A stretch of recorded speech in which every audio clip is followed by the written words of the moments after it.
Hi everyone, thanks for joining us today at the Business Value of Design Forum. I'm Mark, Executive Director of DesignSingapore Council, and I'm here today with Ben Sheppard, a partner at McKinsey Company and the leader of McKinsey's Global Design Research Group. Ben, through your research, you managed to link specific design practices to a company's improved financial performance. Could you share more about what prompted this undertaking? Happy to, Mark, and Happy New Year to everyone. This is great to have you with us today. The reason we undertook this research was relatively straightforward. We'd had a number of CEOs from Singapore, but in many other nations as well, who were frustrated. They were frustrated that they had spent hundreds of millions, in some cases billions, on design, development, and launching products and services, only to be told by the market that they were undifferentiated, that they weren't leading to growth, that they weren't delighting customers. So the question that we received is, what can we do as organizations to increase our chance of making, let's call it the iPhone of our respective industry? That doesn't matter whether you're in banking or retail or even mining. What can we do to make products and services that stand out from the competition, delight customers, and drive growth? So that in a nutshell is why we decided to do it. The way we did it was to look into the fates and fortunes of 300 publicly listed companies over a 5-year period. And we were interested in two things about those companies. On the one hand, their financial performance. How are they doing in terms of revenue, shareholder return, and the like? The other thing that we were interested in was the design actions that those companies were taking. And an example of a design action might be hiring a chief design officer, or changing management incentives to tie to customer satisfaction, or hiring a larger number of designers or engineers, just to name a few. We ended up tracking 110,000 unique actions that these companies took related to design. And the exam question was, well, is there any correlation between those who are consistently performing best in terms of design actions and consistently performing best financially? Well, spoiler alert, the answer is yes. Otherwise, Mark and I would not be having this conversation today. But we were surprised by the level of correlation. This graph here, what this shows is that for the companies who consistently perform best in terms of their design actions, they were growing their revenues at almost twice the rate of their industry peers. And on the shareholder return side, it was pretty stark as well, 70% higher shareholder return growth than their industry peers. That's what this is about, and that's why we take this topic now so seriously. It's wonderful that McKinsey has actually undertaken this research and managed to concretely actually link design to better business outcomes. At Design Singapore, we also see good design practices, such as a focus on customer experience and quick prototyping and iteration, as a cornerstone to actually helping organizations drive a more agile and innovative culture. Your research has actually established that design is not something vague or amorphous, right? It's actually something that would deliver better business performance if companies take actually concrete steps towards embedding that deeply within the organizations. So what do you think is actually critical for companies to become top performers in design and reap the financial rewards that come with it? Yeah, that's the exciting bit. What do you have to do? What's the magic recipe, Mark, to start making better products and services? Firstly, I should say one's definition of design matters. It's one of those words like strategy or big data that seems to mean different things to different people. The companies who were treating design most effectively understood that the modern definition is understanding user needs and then creating solutions to meet those needs. So that means it can be digital design, physical design, service design. But I want to say that up front because I think there are still some people who think of design as being color, material, finish, and it's far from that. Once you've understood it, out of those 110,000 design actions that were taken, there's actually remarkably few that consistently lead to better performance. For example, number of designers, very little correlation with improved performance. Creating a shiny new design center, very little correlation with improved performance. Hiring a senior designer from another company, very little correlation with improved performance. There were only 4 themes that consistently made a difference. And we'll talk through each of those in turn. What I would say before we cover each of those 4 though, Mark, is The colleagues in Singapore who have already taken part in this exercise have shared with us that whilst the four that we're about to talk about are common sense, they're not common practice. We originally asked over 100 companies in Singapore, do you think that from a design point of view, you're in a good place? At the beginning of the interview, 80% of them said yes. They said, yes, I think we're doing things right from a design point of view. When we actually benchmark them against those 300 international companies, only 10% of those Singaporean companies were in the top and second quartile. Only 10%. And what that means is there's a huge opportunity here, particularly for Singapore, to jump on these four themes and make a real difference. Those are certainly some super insightful statistics. And that's certainly one of the reasons why we saw value actually in the design index. It really kind of provides a data-driven frame of reference when we talk about design performance that in the past has been rather abstract. We all may think that we are doing well in design, but it's actually important to have a common language and a point of reference to actually identify areas of improvement and growth. Yeah, I fully agree with you. And let's talk about the four. I mean, the first one is really around leadership. And this is one that we've had great conversations with many companies in Singapore. The marker of companies who are doing well from a design leadership point of view are those who treat design leadership with the same respect and rigor that you might treat strategy or operations or any other more mature leadership topic.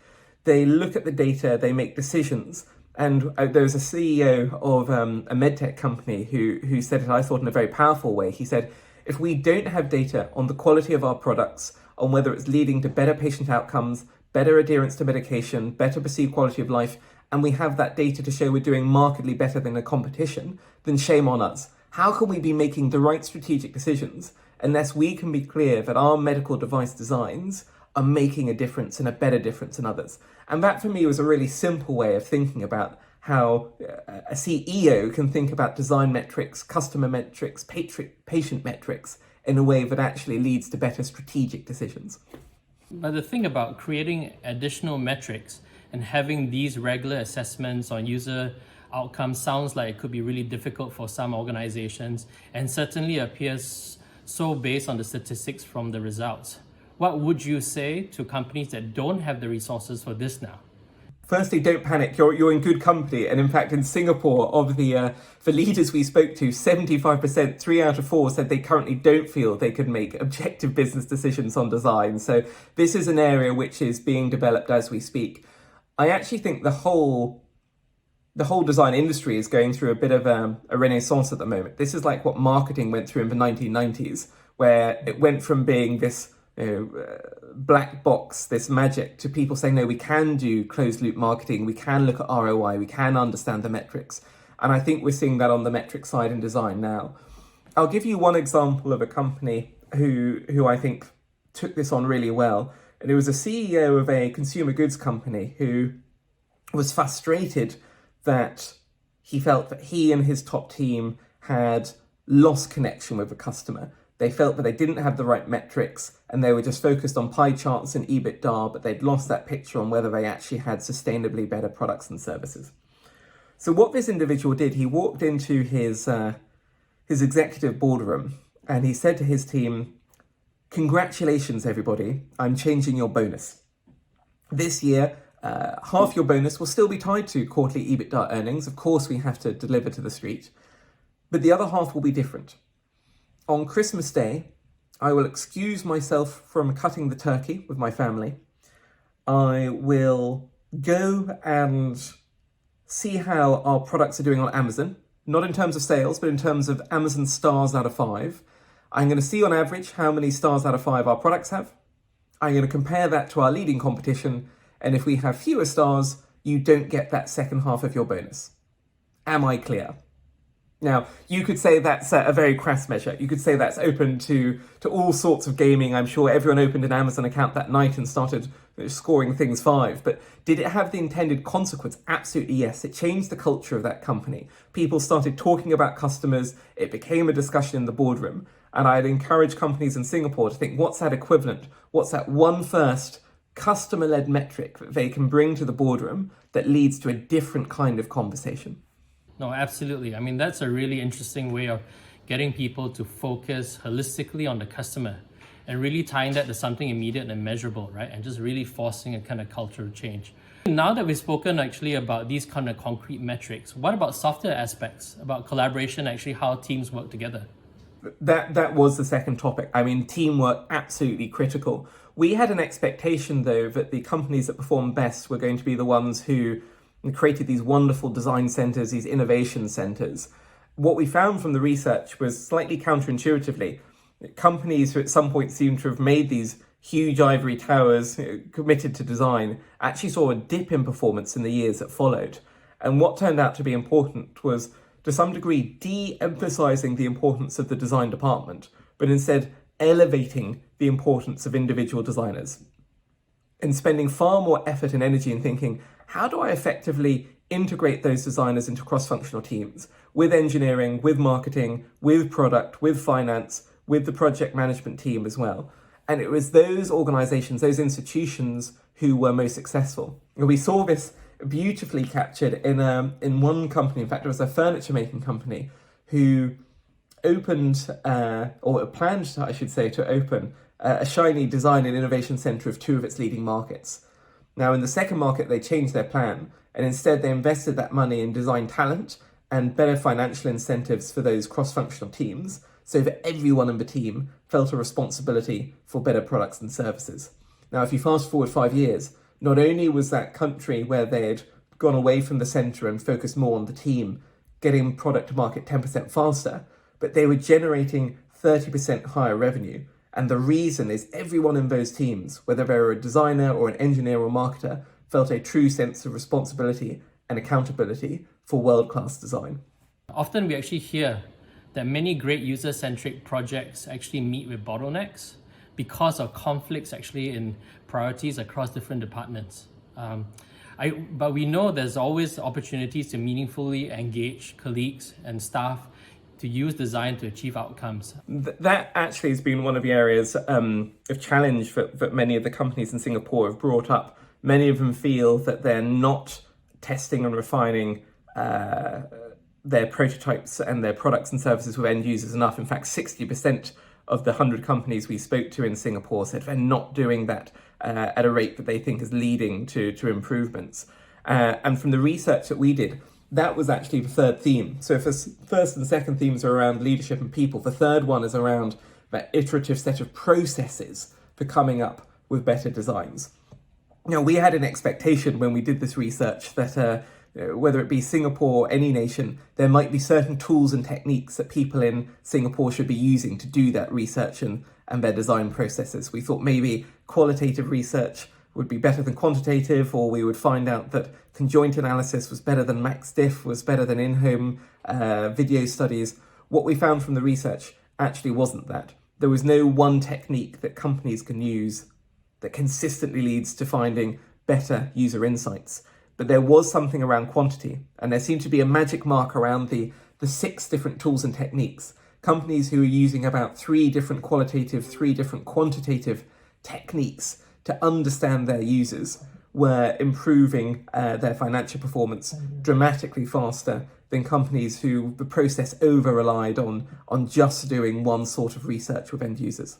You know, in Singapore, some of the companies we spoke to who have digital products, they said, that's fine, we can do iteration, we can do iterative design.